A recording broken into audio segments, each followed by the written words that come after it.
So immediately after the pinwheel boss fight, we are going into the Tomb of the Giants. This part can be very, very tricky. Now, you may have got one of the, what was I calling them before? The summoners.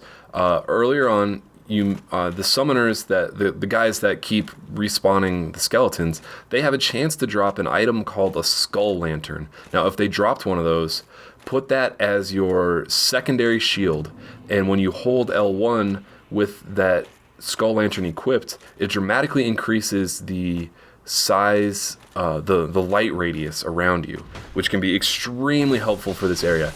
Now, the reason, well, obviously, to prevent falling down, it's extremely important, but the size of your light radius does not seem to affect at all the vision of the enemies around there. So what would have happened there is if you're walking slowly, you have the skull lantern out, and you see that big ass skeleton up ahead, you'll have more than enough time to switch back to a real shield and fight him, because the skull lantern provides almost zero protection. Anyway, just keep slowly walking down here. You have to slide down a couple of these little ramps. Just keep walking forward, trying to find like the next ramp or the next little light on the ground.